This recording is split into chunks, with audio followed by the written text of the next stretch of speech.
Arrêtez d'aller voir les dermatologues lorsque vous avez ces problèmes de peau. Si tu as les vergetures, tu as l'acné, tu as les cicatrices d'acné, tu as le mélasma épidermique, tout ce qui a trait à l'esthétique et à la beauté de la peau, à un teint parfait, presque parfait, parce que la peau parfaite n'existe pas. C'est pas un dermatologue, il faut aller voir. Il y a des routines, mais ça, arrive à la boutique, elle me dit, voilà, c'est ça, le dermatologue m'a conseillé. Je dis, mais pas possible, c'est pas possible qu'un dermatologue fasse ça.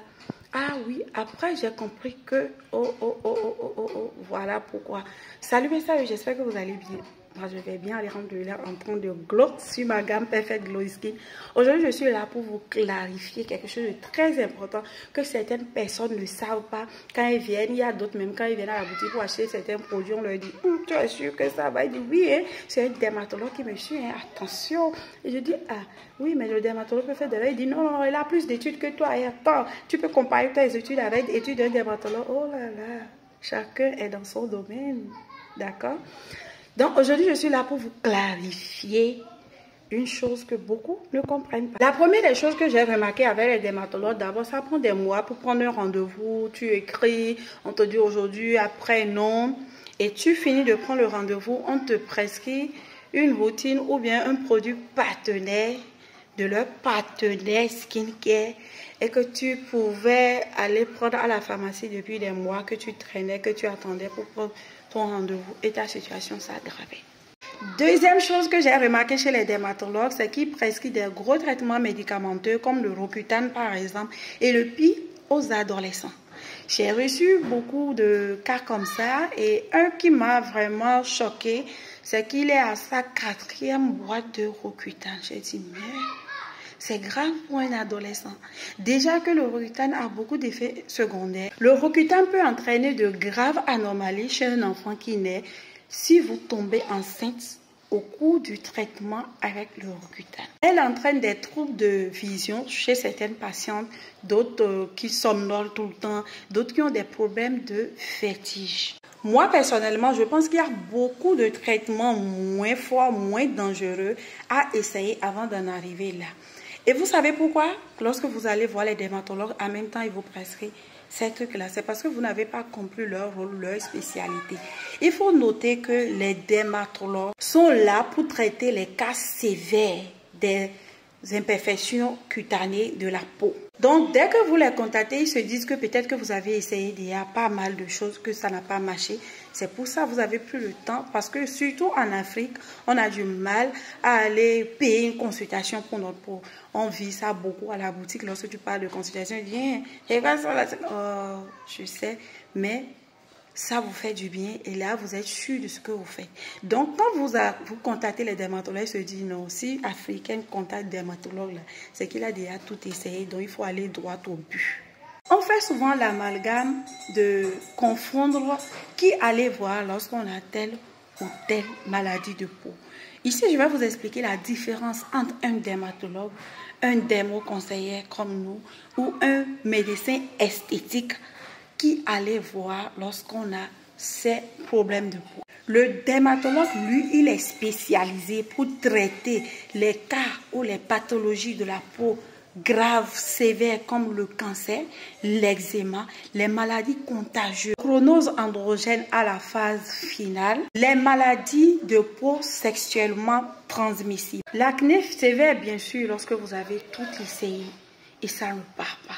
Il faut aller pour des prescriptions pour avoir oral. Pour vous prescrire des trucs à prendre par voie orale que votre dermoconseiller ou votre coach ne peut pas vous conseiller, par exemple, parce que chacun est dans son domaine là et chacun est spécialisé et a la permission ou l'autorisation de pouvoir faire ça ou ça. Voilà. Ce qu'il faut comprendre, chacun est bon dans sa spécialité, dans ce qu'il a plus étudié. Donc, le rôle du dermatologue, ce n'est pas de traiter vos boutons, vos mélasmas légers, tout ce qui a trait à la beauté, à l'esthétique, non. Il a des cas plus graves que ça. Vous vous imaginez quelqu'un qui est en train de gérer 10 ou 20 cas de cancer ou de chronose en phase finale, a le temps de vos boutons. Et puis, lui, dans ses études, sa spécialité, c'est pas ça. Mais ça fait partie de ses études, mais il n'est pas plus concentré sur ça. C'est que quand tu le contactes, tu viens vers lui, c'est que tu as déjà tout essayé avec ses autres collègues qui sont spécialisés sur ça. Et ça, lorsque ça ne marche pas, donc tu fais partie des cas sévères, c'est en ce moment que tu dois aller voir un dermatologue pour qu'il te prescrit des traitements forts qu'un dermoconseiller ne peut pas te prescrire ou ton médecin esthétique. Alors que le rôle de nous, les experts en dermocosmétique, nous, les médecins esthétiques, notre rôle, on est plus spécialisé dans tout ce qui a trait à la beauté, à la perfection de la peau, tout ce qui a trait à l'esthétique. Et moi, je me suis plus spécialisée dans le traitement des imperfections de la peau après mes formations. Donc, il faut aller vers la spécialité. Si vous avez besoin des résultats, allez vers la spécialité, vers ceux qui ont des expériences sur ça, vers ceux qui font vraiment le truc. Le problème que j'ai là, qui sont ceux qui traitent ça. Si par exemple, tu veux faire les mamites et tu vas vers ceux qui font les roux, tu auras un bon résultat. Non, ils vont te jongler quelque chose quand même. Ils ne vont pas te dire qu'ils ne font pas ça, mais ils vont te jongler pour que au moins tu aies l'apparence du résultat, mais ce n'est pas le résultat. Il y a des gens qui sont spécialisés dans les soins de visage, il y a des gens qui sont spécialisés toujours en tant que dermoconseillère, en tant qu'esthéticienne ou médecin esthétique. Chacun a sa spécialité, chacun est bon dans quelque chose. C'est pour ça souvent je dis, souvent on est jalouse, on essaye de détruire pour nous, ça ne sert à rien. Dieu a donné un don, un pouvoir à chaque personne pour que le monde soit équilibré.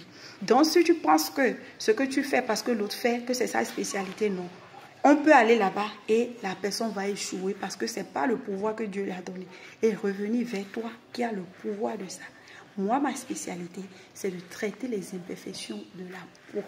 Les imperfections qui ne dépassent pas mon niveau, qui ne sont pas sévères, qui ne sont pas cancérigènes ou contagieuses. Donc, il y a plein de personnes comme moi qui sont dans l'esthétique, qui sont des dermoconseillers, qui sont spécialisés parce que nos études, c'est plus dans la routine skincare. Surtout ce qui est esthétique de la peau, les routines skincare, peau sans imperfection. Alors que le dermatologue n'a pas ce temps-là.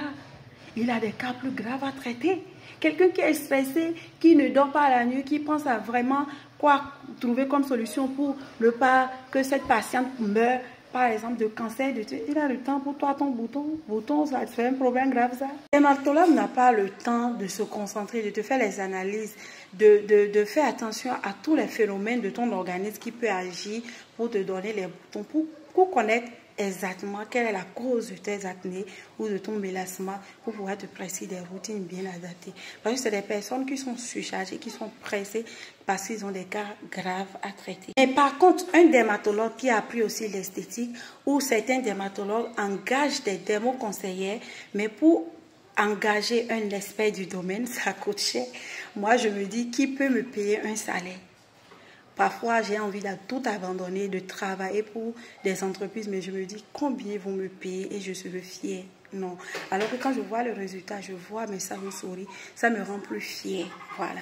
Donc, ils engagent souvent des stagiaires qui n'ont pas beaucoup d'expérience, juste pour les accompagner sur ces cas légers-là. Quand vous tombez sur un dermatologue comme ça, vous pouvez avoir un peu de résultats, mais toujours avec des traitements un peu forts parce qu'ils sont plus spécialisés dans ça, quoi. Moi, par exemple, je me suis tellement concentrée à traiter les imperfections de la peau au point où, au côté formulation, j'ai confié ça au laboratoire parce que je n'ai pas le temps de réfléchir à quelle formule éclaircir. Ah si, j'ai juste écrit une formule que je trouve bien avec les combinaisons, avec moi, mon expérience et mes connaissances dans le domaine. Si on veut éclaircir, on peut combiner temps en temps qui se respecte sur le long terme. Et c'est là que j'ai créé la formule Perfect Glow Skin et qu'un laboratoire produit pour moi.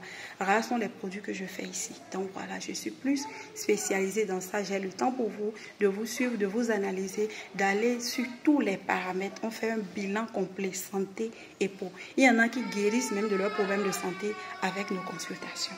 On se dit ciao, n'oubliez pas de vous abonner et de partager surtout.